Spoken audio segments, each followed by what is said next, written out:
Salut à toi, bienvenue dans ma classe, je suis le Dr C et voici une nouvelle capsule scientifique.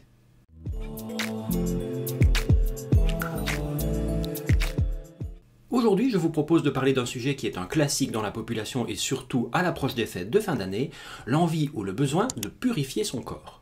Et pour ceci, je devrais plutôt dire purifier son corps, car je ne vous cache pas qu'à titre personnel, je n'ai jamais vraiment compris le principe. D'ailleurs, ne vous étonnez pas, vous allez probablement vous en rendre compte au cours de cette vidéo. Nous sommes ici dans une capsule scientifique et je vous propose donc d'analyser ce que nous proposent nos magazines de santé préférés par rapport aux données de la science. Donc une nouvelle fois, pas de jugement de valeur ici, on est dans l'analyse scientifique avec parfois une petite pincée de mauvaise foi. Hop. Mais du coup, cette mauvaise foi, va-t-on pouvoir la purifier? Allez, tu es prêt? C'est parti pour une nouvelle capsule scientifique.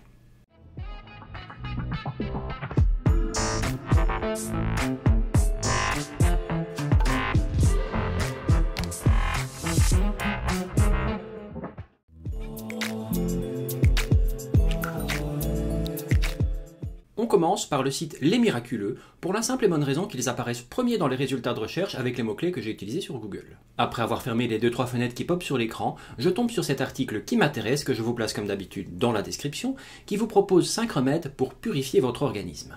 La proposition est alléchante. Détoxifier le corps pour faciliter le travail des émonctoires. Comment ça, vous n'avez pas compris? Les émonctoires, voyons. Les émonctoires, c'est un mot en fait que je n'avais jamais entendu avant moi non plus. Il s'agit d'un terme utilisé en naturopathie qui désigne les organes qui sont censés éliminer les toxines de notre corps.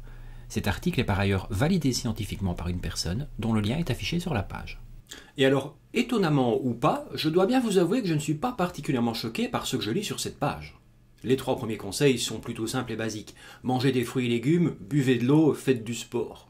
Bon, plutôt basique, mais en fait efficace. La vraie détox, c'est plutôt ça. Et par contre, ça tourne mal sur les 2 derniers remèdes. Tester l'aromathérapie et la phytothérapie en 4e conseil, je vois pas trop pourquoi. Parce que ces sujets-là, en fait, on en a déjà parlé dans la vidéo sur la naturopathie que je vous place ici, dans le coin supérieur de l'écran. Et enfin, 5e conseil, achetez une gélule de légumes dans le webshop, ça vous fera du bien. Non, mangez des légumes, tout simplement. Pour info, les gélules en question contiennent 1/10 de gramme de fenouil par 2 gélules et 2/10 de gramme de carvi noir. Top! Mais ne soyons pas de mauvaise foi par principe. Je vous propose une petite recherche scientifique concernant le fenouil dans la détoxification du corps, car après tout, c'est le sujet de l'article. J'ai trouvé un article qui étudie le lien entre la prise d'extrait sec de fenouil et le profil lipidique. Bon, grosso modo, cet article a étudié la possible perte de poids qui pouvait être associée à la prise d'extrait sec de fenouil. Bon, pour la perte de poids, c'est un échec cuisant. Mais sur les souris dans l'étude, on a montré une augmentation de l'expression du gène de la leptine dans le groupe qui a reçu le fenouil. La leptine, c'est une protéine qui est sécrétée pour favoriser la satiété, ou l'impression de ne plus avoir faim.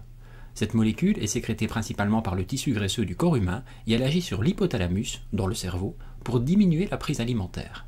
Mais attention, cette étude a été réalisée sur des souris et il n'y en avait que 7 par groupe, donc au niveau statistique on est très loin de quelque chose de sérieux. Et d'ailleurs, je vous le rappelle, aucun effet n'a été trouvé sur la perte de poids. Quant à l'augmentation de la leptine, elle a été notée chez des souris qui prenaient 100 mg par kilo de poids corporel par jour de fenouil. Donc ça veut dire que pour un gars comme moi qui pèse plus ou moins 80 kg, plutôt plus que moi, je devrais prendre environ 160 gélules par jour. Donc pour vous donner une autre idée, ça me coûterait 82 € par jour avec le prix promotionnel. Cool le traitement.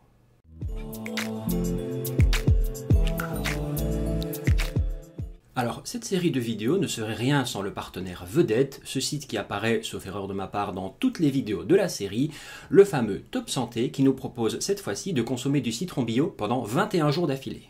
Sur cette page, que je vous place directement dans la description de la vidéo, Top Santé nous propose de consommer du citron pour augmenter la production de bile et diminuer l'absorption des graisses. Alors bon, vous me connaissez, moi je lis ça, je clique évidemment. Et dès que je clique, on parle toujours du citron, mais étonnamment plus du tout du foie. Entre le citron pour nettoyer la maison ou pour diminuer les radicaux libres dans le corps, on passe un peu du coq à l'âne sur cette page, mais peu importe, ça ne m'empêchera pas de faire une petite recherche sur le sujet. Le citron et la vésicule. C'est écrit sur le site et franchement ça m'intrigue. Un petit aparté d'abord. Vous le savez si vous avez regardé ma vidéo sur le foie, que d'ailleurs je vous place ici dans le coin supérieur de l'écran, que la production de bile faite par le foie permet de digérer les graisses. Donc, un peu bêtement, moi j'aurais tendance à dire que si on augmente la sécrétion de bile, on augmente l'absorption des graisses, et que donc elles ne vont pas être éliminées, mais bien absorbées. Et ça, par exemple, c'est quelque chose dont se plaignent les patients à qui on enlève la vésicule. Comme ces patients n'ont plus de vésicule, ils ont moins de bile qui est produite lorsqu'ils mangent des graisses, et donc les graisses se retrouvent dans les selles qui deviennent donc grasses, les patients ont de la diarrhée, et ils s'en plaignent. Mais donc, contrairement à ce que dit cet article ici dans cet exemple, moins de bile égale plus de graisse éliminée. Mais passons là-dessus et faisons une recherche sur le citron et la production de bile. Difficile de trouver des articles à ce sujet. J'ai trouvé par exemple un article qui parle du potentiel effet intéressant du jus de citron dans la cirrhose, cette maladie induite par une trop grande consommation d'alcool. En réalité, c'est surtout le rôle antioxydant du jus de citron qui est ici mis en évidence, qui en détruisant les radicaux libres, permet de mieux protéger le foie. Aucun lien avec la sécrétion de bile, on dirait. N'ayant pas trouvé d'article, je me suis alors tourné vers la bonne vieille recherche avec des mots-clés sur Google. Et là, c'est open bar. Tous les sites qui se veulent de santé ont un article sur le sujet, qui d'ailleurs se contredisent eux-mêmes très fréquemment. Je ne peux résister à vous partager cet article de Femme Actuelle que je trouve particulièrement savoureux. On peut voir le sérieux de l'article en lisant simplement cette ligne, qui parle du potentiel danger du jus de citron sur l'émail des dents. Selon la nutritionniste qui parle du jus de citron, le jus de citron peut être dangereux pour l'émail des dents car il est très acide. Jusque-là, ça ne me pose pas de problème. Mais ceci étant dit, laissez-moi vous parler d'abord de la notion de pH. Le pH, c'est une mesure de l'acidité d'une substance. Un pH très bas est présent dans un produit très acide. Le jus de citron, par exemple, présente en général un pH aux alentours de 2,5. Un pH de 7 est un pH dit à l'équilibre, ni acide ni basique. Le sang présente un pH qui doit être compris entre 7,35 et 7,45. La marge de manœuvre est très réduite. Et enfin, la soude caustique, par exemple, présente un pH de 13. Donc c'est une solution très basique, l'opposé de acide. Et maintenant que je vous ai expliqué ceci, laissez-moi vous relire ce morceau d'article. Lorsque le jus de citron est dilué dans l'eau, le pH diminue fortement et n'attaque donc plus les dents. Si vous avez compris mon explication sur le pH juste avant, je vous laisse comprendre où se trouve le problème dans cette affirmation.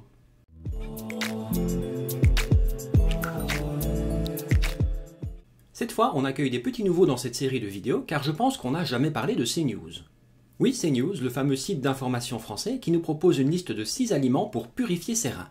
Car oui, apparemment, boire de l'eau, c'est pas cool, il faut consommer des aliments pour nettoyer ses reins. Comme vous le voyez sur cette capture d'écran, les informations distillées sont un peu faibles. L'huile d'olive est riche en minéraux et en antioxydants, et donc elle détoxifie l'organisme. Le site vous conseille d'en consommer une cuillère le matin pour être en bonne santé. Alors, j'ai déjà parlé de l'huile dans la vidéo sur les calories et le régime que je vous place à nouveau dans le coin supérieur de l'écran. L'huile d'olive étant forcément une huile, elle est fortement calorique et comme ça, sans réfléchir, je n'aurais pas forcément tendance à vous conseiller de consommer des calories supplémentaires dans le but d'avoir un effet bénéfique. Mais c'est pas forcément le sujet de cet article. Alors c'est parti pour une recherche scientifique sur les effets bénéfiques de l'huile d'olive sur le rein. Je pense que l'huile d'olive a déjà été fortement étudiée, donc je devrais trouver des choses facilement, non ? Et en effet, je tombe assez rapidement sur une étude, que je vous place comme toujours dans la description, qui a étudié divers paramètres chez des patients souffrant d'insuffisance rénale chronique. Une quarantaine de patients souffrant d'insuffisance rénale chronique a donc consommé 40 ml d'huile d'olive extra vierge par jour pendant 9 semaines. Et les résultats sont très intéressants, car on a montré chez ces patients une amélioration légère mais présente de la fonction rénale, une amélioration du taux de graisse sanguine et de pas mal de paramètres intéressants. Mais bon, on a également montré que le BMI des patients avait en moyenne grimpé de 1 point. Pour plus d'infos sur le BMI, ou l'IMC, l'indice de masse corporelle, je vous renvoie à ma vidéo sur le sujet que je place dans le coin de l'écran. Bon, selon cette étude, ils n'ont trouvé aucun lien entre la consommation d'huile d'olive et l'augmentation du BMI chez ces patients. Mais bon. Enfin, je vous place dans la description de cette vidéo un lien vers une méta-analyse qui a analysé les effets cardiovasculaires de l'huile d'olive. Il semblerait que les effets de l'huile d'olive soient plutôt positifs, à la dose de environ 23 grammes par jour, mais en remplacement d'un autre mode de cuisson, pas comme ça une cuillère au pif dès le matin.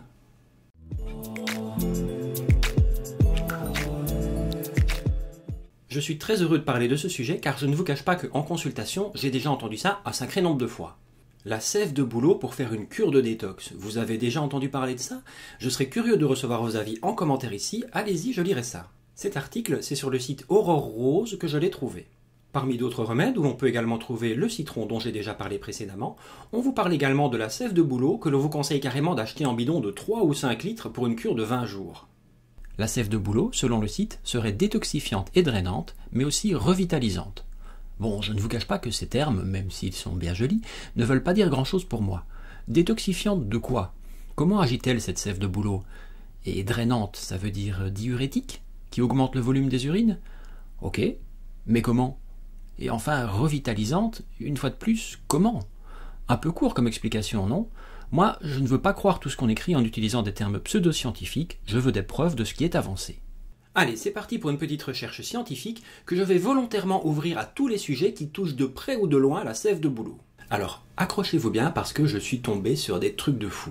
Par exemple, cette étude, dont je vous place le lien en description. Des scientifiques se sont amusés à calculer les quantités de minéraux et de métaux lourds qu'on retrouve dans la sève de bouleau. Tout ça en fonction de l'âge de l'arbre, mais ils ont également calculé le volume de sève que produit l'arbre en fonction de son âge. Ouais.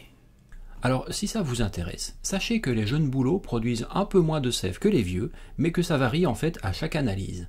D'une fois à l'autre, la production d'un même arbre varie.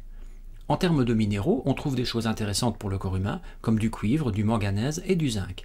Mais on trouve également des métaux lourds, comme le plomb, le nickel ou le cadmium.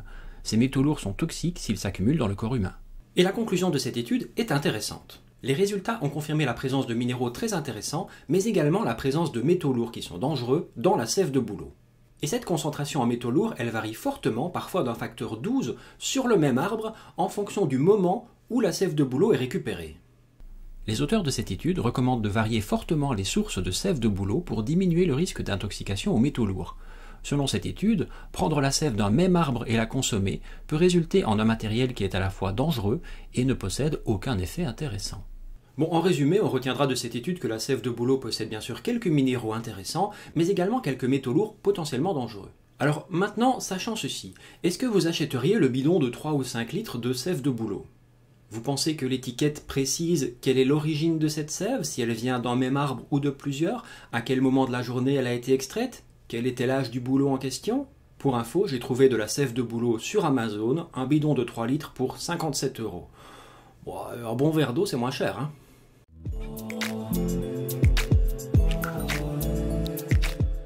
Et on termine cette vidéo avec un article de Santé Magazine qui vous propose 5 méthodes pour détoxifier votre organisme.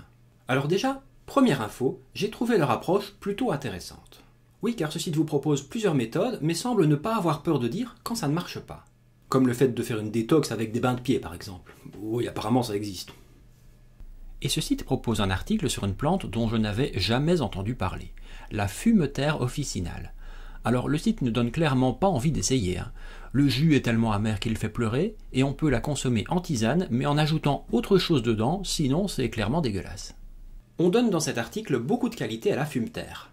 Elle permet de digérer plus facilement, de diminuer les migraines d'origine digestive, de diminuer les spasmes du système digestif. Bon bref, ça a l'air plutôt intéressant, non? Ça vaut le coup de faire une petite recherche. Je tombe sur une première étude qui se focalise exclusivement sur cette plante. Et la conclusion de cette étude est assez troublante. Bien que cette plante soit largement utilisée pour diverses indications digestives et cutanées, il n'existe en réalité que très peu, voire aucune, étude comparée à un placebo sur l'utilisation de cette plante. On retrouve cependant quelques expériences et discussions sur des cas, mais ceci représente malheureusement le niveau de preuve le plus bas que l'on puisse trouver. Et oui, si vous soignez vos hémorroïdes avec une bougie à la lavande et que ça vous soulage, tant mieux pour vous, mais pour autant faut-il le proposer à tout le monde? Il semblerait qu'avec la fumeterre, en tous les cas, ce soit le cas. Une deuxième étude a essayé de se focaliser sur l'étude de la plante en question pour essayer d'isoler ces molécules intéressantes. On y trouve principalement 2 alcaloïdes intéressants, la stylopine et la sanguinarine. Alors, la sanguinarine, moi, ça me fait diablement penser à un saignement de nez, allez savoir pourquoi, et pour éviter de me faire bannir ma chaîne de YouTube, je vais essayer de ne pas vous expliquer ce à quoi me fait penser la stylopine. Bon, je suis peut-être trop immature pour faire des recherches après tout. L'étude trouve un intérêt pour ces molécules dans le diabète et pour son effet anti-inflammatoire, mais je n'ai malheureusement pas plus de données à vous suggérer sur ceci. Et donc, malheureusement pour la fumeterre, il semblerait que son utilisation ne soit liée qu'à une transmission d'informations orales depuis des décennies, voire des centaines d'années, sans pour autant que son utilisation ne soit validée scientifiquement. Mais ce qui m'intéresse le plus là-dedans, c'est que si son goût est tellement ignoble, qui consomme ce genre de traitement? On part du principe que ça marche parce que c'est dégueulasse?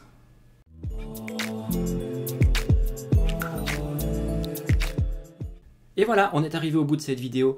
Alors, vous en pensez quoi de toutes ces solutions détox? Sérieusement, plutôt que de prendre tous ces trucs bizarres pour essayer de détoxifier votre organisme, ne serait-il pas plus intéressant d'éviter de le toxifier? Genre, arrêtez de boire de l'alcool en excès, arrêtez de vous empoisonner avec du tabac, évitez de consommer des aliments ultra transformés, tout ça? Enfin, tout ça, c'est juste une suggestion, car vous savez, ici, mon rôle, ce n'est pas de vous dire quoi faire, c'est de vous montrer comment réfléchir. C'est ce que j'essaye de faire ici, développer votre esprit critique pour vous permettre de vous renseigner et ne pas prendre tout ce qui est écrit, tout ce qui est dit comme du pain béni. Alors finalement, faut-il vraiment acheter tous ces remèdes qui vous sont proposés qui coûtent bien souvent extrêmement cher, ou faut-il essayer d'adopter un mode de vie un peu plus sain? Si cette vidéo vous a plu, si elle vous a permis d'apprendre quelque chose ou si elle vous a permis de vous ouvrir un petit peu l'esprit, eh bien ma mission est remplie pour aujourd'hui. Si c'est le cas, n'hésitez pas comme d'habitude à laisser un pouce bleu ici en dessous, à partager cette vidéo sur tous vos réseaux sociaux et bien entendu à vous abonner à la chaîne, c'est super important. En ce qui me concerne, je retourne à mon travail, prenez soin de vous et on se revoit très bientôt pour une prochaine capsule médicale. Salut!